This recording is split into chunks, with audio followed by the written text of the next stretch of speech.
Hello বাচ্চারা, 9 নম্বর অঙ্কটা করব। পেজ 39, 9 নম্বর অঙ্ক। দেখো 9 নম্বর অঙ্ক। s to the power 2 s to the power 2 t to the power -2 divided by s to the power 4 t to the power 4 whole to the power কত -2। ঠিক আছে, দেখো অঙ্কটা দেখো কি আছে। একই জিনিসের ভাগ আছে।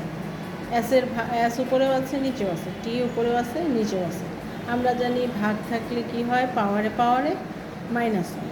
ভাগ থাকলে কি হয়, পাওয়ারের মাইনাস হয়, তাই না? তাহলে উপরে তাহলে কি লিখবো, এস টু দি পাওয়ার 2 -4, তারপর লিখবো T to the power -2 -4 whole to the power -2। ঠিক আছে, s2 -4 পাইলে কত পাবো, s -2।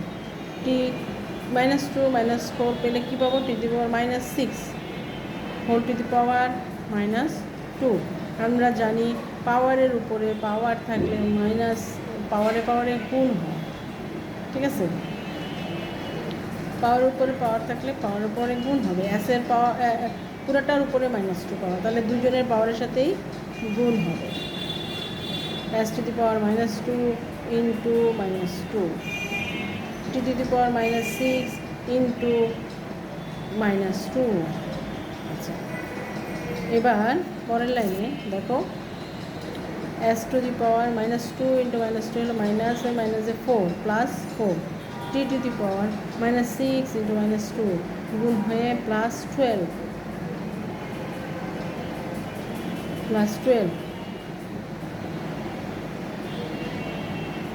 হয়েছে। এটাই রেজাল্ট।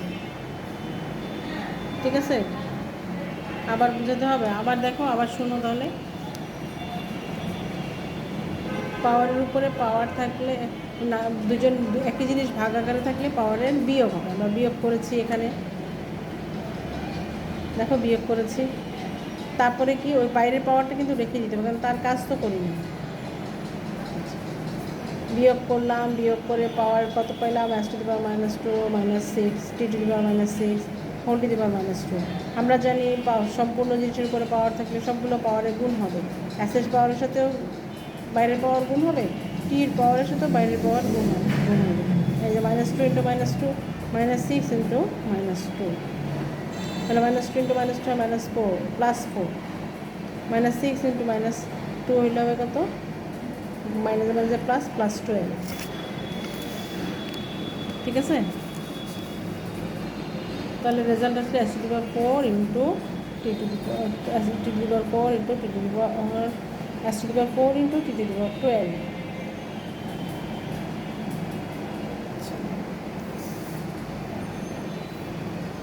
এবার হচ্ছে 10 নম্বর অঙ্ক। ঠিক আছে, দেখো অঙ্কে কী আছে, 36 into a to the power -5 divided by 4 into a to the power 5 b to the power 5। এখন আমরা জানি উপর নিচে সংখ্যা থাকলে ভাগ করা গেলে ভাগ করতে পারবো। 36কে 4 দিয়ে ভাগ করা যায়, এর উপরে 9 হবে, উপরে 9 4 9 36। আচ্ছা, আর যা আছে তা থাকুক, আমরা এটাকে লিখে দিই। 9 into a to the power -5 divided by a to the power 5 into b to the power 5। ঠিক আছে, 9 into a to the power -5। এখন দেখো এ উপরেও আছে, নিচেও আছে, তাহলে আমাদের কি হবে, এর পাওয়ার মাইনাস হবে, ভাগ ফর্মে আছে। উপর নিচে থাকা মানে ভাগ ফর্মে থাকা, ভাগ ফর্মে আছে, তাহলে কি হবে, বিয়োগ হবে। 9 into a to the power -5 -5, নিচের পাওয়ারটা মাইনাস হয়ে গেল, divided by b to the power 5 equal to 9 into a to the power -10 divided by b to the power 5। বির তো কোনো পাওয়ার নাই, উপর নিচে নাই, শুধু নিচেই আছে। সুতরাং বি যেখানে আছে সেখানেই বসে থাকবে, তার পাওয়ার আর মাইনাস করার প্রয়োজন নেই। 9 into a to the power -10 divided b to the power 5। আর এখানে যেহেতু এর পাওয়ার মাইনাস, সে নিচে চলে যাবে, মাইনাস পাওয়ার উপরে বসবে না, মাইনাস পাওয়ার নিচে চলে যাবে। তাহলে 9 divided by a to the power 10 into b to the power 5, এটাই রেজাল্ট।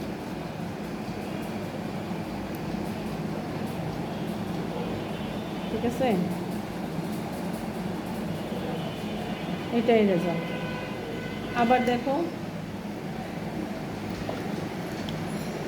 উপরে 36 into 36 into a to the power -5 আর নিচে 4 into a to the power 5 to the power 5। 36কে 4 দিয়ে ডিভাইড করলে থাকে 9।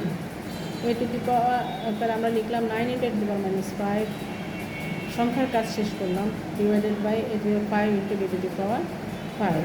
ঠিক আছে, আচ্ছা 9 থাকলো। এখন দেখো এ উপরেও আছে নিচে আছে, তাহলে পাওয়ার মাইনাস হবে। উপরে নিচে থাকলে পাওয়ার মাইনাস হয়, আর পাশাপাশি গুণ থাকলে পাওয়ার যোগ হয়। ঠিক আছে, তাহলে এ টু দি পাওয়ার -5 মাইনাস -5, নিচের পাওয়ারটা উপরে মাইনাস হয়ে আসে, এটা minus, divided by b to the power 5। তাহলে 9 into a to the power -10 divided by b to the power 5। B তো কোথাও, বি একটাই আছে, বি টু দি পাওয়ার আর কোথাও নাই যে আমি পাওয়ার প্লাস মাইনাস করবো। ঠিক আছে, 9 divided by a to the power. এখন দেখো এরপর যেহেতু আমরা জানি যে কোনো পাওয়ার মাইনাস থাকলে সে নিচে চলে যাবে, কোনো জিনিসের পাওয়ার মাইনাস থাকলে সে নিচে পাওয়ার সহ নিচে চলে যায়, লবে থাকলে হরে চলে যাবে, হরে থাকলে আবার লবে চলে যাবে, উল্টে যাবে। তাহলে 9 ডিভাইডেড বাই টু -10 হবে a to the power 10 into b to the power 5। বুঝতে পেরেছ? বারবার প্র্যাকটিস করো, একই জিনিস কোথায় কোথায় কোন কোন স্টেপ করেছি সেই জিনিসগুলো খেয়াল করো, কোন কোন স্টেপ করেছি সেই জিনিসগুলো খেয়াল করো। বারবার 2-3 বার করে এক একটা অঙ্ক করো, তাহলে স্টেপগুলো খেয়াল করে করো, মুখস্থ করবে না, তাহলে দেখবে আয়ত্তে চলে আসবে। ঠিক আছে, ঠিক আছে বাচ্চারা।